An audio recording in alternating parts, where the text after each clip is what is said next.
Hello' viewers, আজি মই মাংস বনাব লৈছোঁ। ভাবিলোঁ আপোনালোকৰ লগতো শ্বেয়াৰ কৰোঁ। এয়া মই কেৰাহী বহাই দিলোঁ আৰু তেল দিলোঁৱেই। মানে কেৰাহী বহোৱা তেল দি এইবোৰ নেদেখাওঁ আৰু মানে ভিডিঅ'টো দিবলৈ যায় যে। তেল গৰম হৈ গ'ল। মই এতিয়া পিঁয়াজ কাটি থৈছোঁ। পিঁয়াজবোৰ মই এনেকৈ পাতল পাতল কাটিছোঁ। মানে পাতল পাতল কাটিলে সোনকালে হৈ যায়, তাৰমানে সিজি যায়। দি ল'লোঁ মই পিঁয়াজ।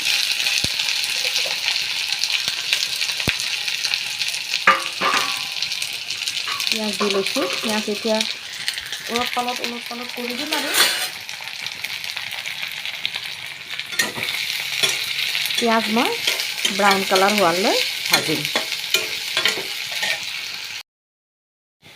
পিঁয়াজ ভাজা হৈ গ'ল, চাওক কি ধুনীয়া একেবাৰে মিলি গৈছে। পাতলকৈ কাটিলে এনেকুৱা ধুনীয়া আৰু খুব সোনকালে সিজে। মানে এই কালাৰটো যে ভাজা হৈ যায় আৰু খুব সোনকালে। আৰু পিঁয়াজবোৰ ডাঙৰ ডাঙৰ হ'লে কি হয়, ভাজাটো নহয়, তাৰমানে ভাজাটো সোনকালে নহয় আৰু। তাৰপিছত ইয়াত তেজপাত দি লৈছোঁ। মাংস দি ল'ম মই এতিয়া। মই মাংস 1 পোৱা লৈছোঁ।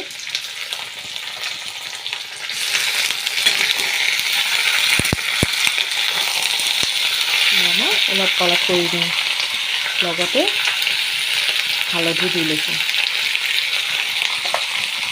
ইমান দৰকাৰ সিমান আৰু সোৱাদ অনুযায়ী নিমখ একেবাৰে দি অলপ কৰি দিম। এতিয়া মই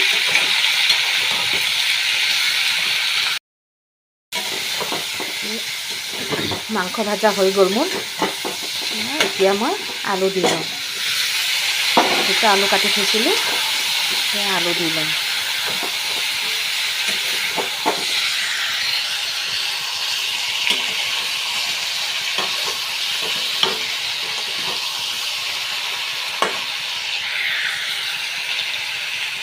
আলু বেছি নাভাজোঁ, মানে মছলা ভাজোঁতে আলু ভাজা হৈ যাব নহয়। এতিয়া দিওঁ মই জিৰা পাউডাৰ আৰু লগতে কাশ্মীৰী ৰঙা জলকীয়া যে কালাৰৰ কাৰণে, সেয়া দি অলপ ওলট পালট কৰি দিওঁ। মানে তৰকাৰী এটা যদি অলপ কালাৰটো ভাল হয়, ভাল লাগে নহয় জানো। আমি যে জলকীয়াটো কেঁচা জলকীয়া বেছি খাওঁ। কেঁচা জলকীয়া দিলেতো কালাৰ নাহে, সেইকাৰণে। আৰু মই ইয়াত মছলাত আদা, ৰচুন আৰু জলকীয়া পিচি লৈছোঁ। এনেকৈ মানে দেখুওৱা নহ'ল আৰু বেছিক মছলা দিছোঁ। একে বহুত বেছি কিবা কিবি দিয়া নাই আৰু মই দি কিনে এয়া ওলট পালট কৰি দিম। মছলা ভাজা হ'ব আৰু মোৰ এয়া। এতিয়া মই অলপমান জিৰা পাউডাৰ দি লওঁ। জিৰা নহয়, চৰি, গৰম মছলা। এইটো গৰম মছলাটো তাতে অলপ দি লওঁ। পিছত আকৌ দিম মই। এতিয়া মানে এটা মাংসৰ এটা স্মেল এটা আহে নহয়, যিকোনো মাংস মছলাৰ লগত ভাজি দিলে। আপুনি যদি মছলাৰ লগত ভাজি দিয়ে গৰম মছলাটো, কিবা এটা বেলেগ ধৰণৰ সোৱাদ উঠে। এনেইতো পিছত দিয়াই যায় দিয়কচোন। এতিয়া মই আৰু অলপ ভাজিম। গৰম মছলাটো দিয়া গ'ল নহয়, লাহে লাহে মছলাই তেল এৰি দিছে, চাওক। এয়া হয়, মছলা ভাজা হ'লেতো তেল এৰি দিয়ে নহয়, তেতিয়া গম পোৱা যায় আৰু মছলাটো ভাজা হৈ গ'ল বুলি। চাওকচোন কেনেকৈ তেল এৰি দিছে। এয়া এতিয়া মই যে গৰম মছলা দিলোঁ অলপ, সেইকাৰণে আৰু অলপ ভাজি দিওঁ। মছলা ভাজা হৈ গ'ল মোৰ। এই চাওক মছলাই কেনেকৈ তেল এৰি দিছে, চাওক। তাৰমানে কি মছলাখিনি ভাজা হৈ গ'ল।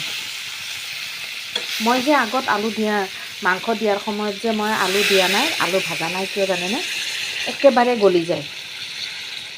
সেইকাৰণে মই মছলা দিয়াৰ আগত বেছি নাভাজিলোঁ আলুটো। এনেও মছলা দিওঁতে ভাজা যাবই, তাৰপিছত আৰু সিজি যাব। এতিয়া মই পানী দি লৈছোঁ। যিমান দৰকাৰ, মই মানে বেছি হেৰি নকৰোঁ, জোল বেছি নকৰোঁ, গ্ৰেভি টাইপ বনাম।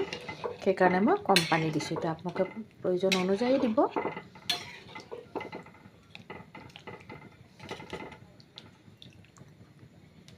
উতলিব দিম মই। এই উতল আহিছেই মোৰ, চাওক। আৰু লগতে তেল এৰি দিছে চাওক তৰকাৰী মানে অলপ পিছত তৰকাৰী হ'বই আৰু তৰকাৰী হ'লেই মোৰ শুকাই গৈছে এয়া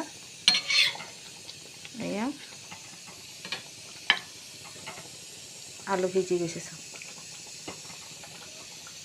এতিয়া মই গৰম মছলা দিম গৰম মছলা দিলে অলপ গোটা হৈ যায় পিছত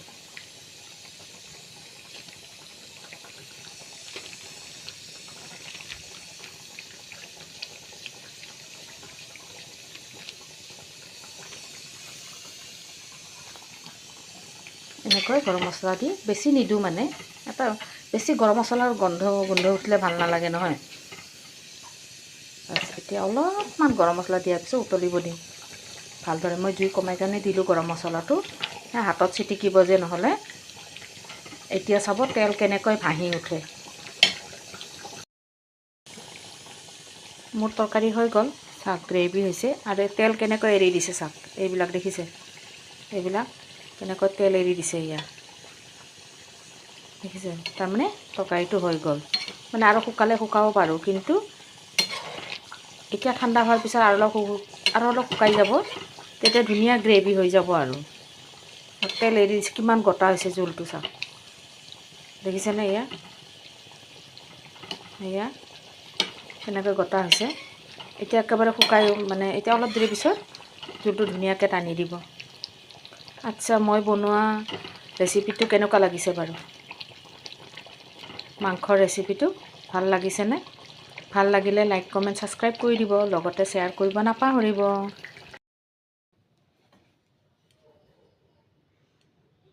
হৈ গ'ল এয়া কিমান গ্ৰেভি হৈ গৈছে চাওক শুকাই গৈছে লাইক কমেণ্ট ছাবস্ক্ৰাইব কৰিব নাপাহৰিব আজিলৈ আহিছোঁ বাই বাই